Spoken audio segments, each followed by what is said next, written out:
What? Missed it.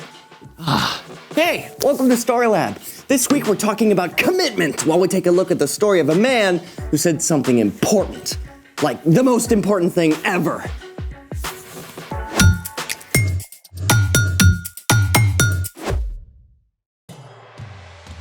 Hey, I'm Carter. And I'm Zeke. We're talking about commitment, which is making a plan and putting it into practice. Speaking of practice, I need to stay limber. Yeah. I'm getting tired just watching you. What exactly are you training for? Oh, it's an ancient sport I just discovered. You have to have super speedy reflexes, amazing hand-eye coordination, and top-notch motor skills. Ooh, that sounds intense. How do you play? You need a ball and these, pronged metal spiky things. Yikes! Dangerous! Oh, it has its risks. Stand back. Behold! Jacks? You're training to play jacks? I thought you said it was an ancient sport. It is. My parents used to play it. Anyways, it's harder than it looks. Watch. So the trick is to bounce the ball high enough to collect it, or some of these, but not too high, otherwise hey, where'd it go? Here, can you help me look for it? Did it bounce over? I think it bounced over here. All right, Lola, yeah, look that way, I'll look over here.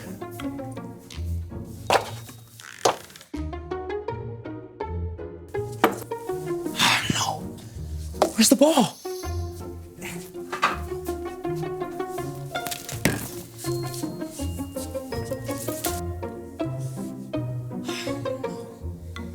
It's not over here either. I think it's gone. Sorry. Man, how am I supposed to train? Let's make a new one. Like make an actual bouncy ball. I'll coach you through it. All right, let's make it. Today, we're gonna make a bouncy ball. What color do you want it to be, Zeke? Blue. No, red. Wait, purple? Okay. Purple? How about a multicolored one? Perfect. Let's get the ingredients. Okay. Hold that, thank you. Okay, put that back. Thank you. All right, it's all here. We've got water, check. Borax, check. Next is glue, check. After that, we have the cornstarch, check. And food coloring, check. Oh, and since we're using lots of colors, we'll need a container for each one.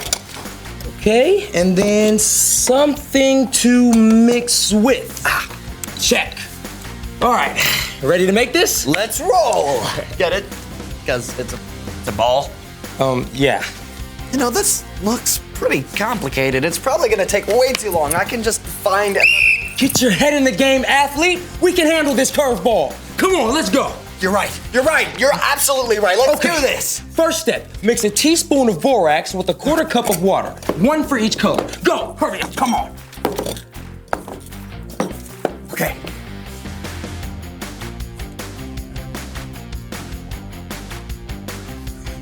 Okay. Start.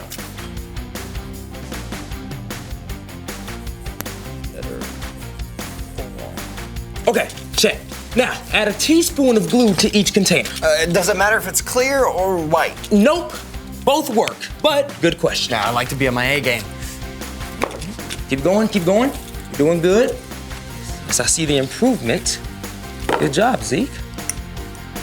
Okay. Oh, wait. I bet the cornstarch is next.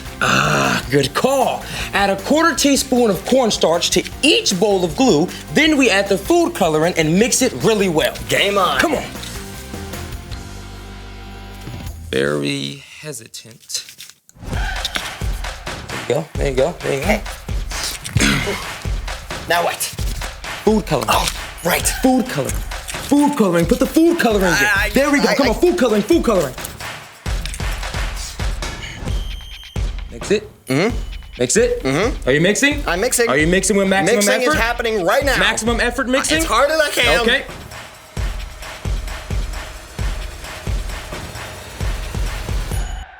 All right, you're done mixing. Okay. All right. This next part will take a little time. You got it in you? Put me in, coach. Okay. Let's see what we got. All right. Pour each container one at a time into the borax and water mixture. Okay. Now. No, Run out, all come right, on. all right. Scrape. I'm scraping. Now it's not mixed. What are we thinking now? Ooh, Scrape. very drippy. Now mush. 3, 2, done. All right. So that was the mix. That was the mush. That's check. Whew.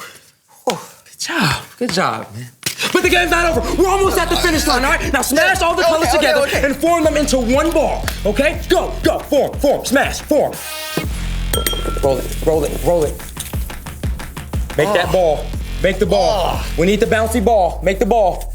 Roll. Yep, I'm rolling. Come on. I'm rolling. Come on. Don't give up. I'm like 3. Come on. 2, 1. Done. There you go, Z. Good job. So, nice work, Z. You know, those last 15 seconds were a touch and go for a moment.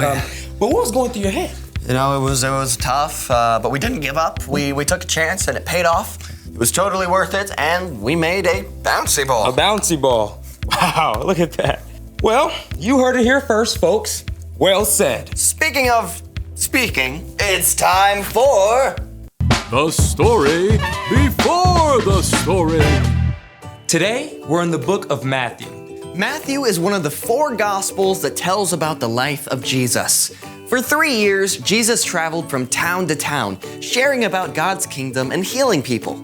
As they traveled, Jesus' closest followers saw him do amazing things, like walk on water. Jesus took 2 fish and 5 loaves of bread and turned them into food for more than 5,000 people. He healed the sick and even brought a young girl back to life. It was clear Jesus was special, but everyone had a different idea about who Jesus really is. Which is where our story starts. Take it away. Hey everyone, I'm Erica. Just like us, Jesus needed space. One day he traveled north with his friends to the city of Caesarea Philippi, perhaps to be in a place where he wasn't known as well, and there would be fewer crowds. The town itself was named after the Roman ruler Caesar Augustus, who was considered a god, like all the other Caesars. Many people in that area worshipped other false gods too. Jesus knew about this. He also knew all the questions people were asking about him. So Jesus went to the heart of the matter by asking his closest friends an incredibly important question. Who do people say the Son of Man is? Hold on a second. Son of Man? What's that all about? Jesus was actually referring to a vision the prophet Daniel had about the Messiah. Daniel used the name Son of Man to describe the rescuer God would send. Jesus wanted to hear whether his closest friends believed he was the rescuer or Messiah. Some people are saying that you're John the Baptist. Or maybe Elijah. I've heard people say that you could even be Jeremiah or one of the other prophets. But what about you? Who do you say I am? Sure, Jesus' friends had seen him do incredible things. They had to be thinking, this is it! What if Jesus is God's rescuer? But it was a big leap to go from just thinking it to saying it. Simon Peter was known for taking bold steps, and he was the first to answer. You are the Messiah. You are the Son of the living God. Blessed are you, Simon. No mere human showed this to you. My Father in heaven showed it to you.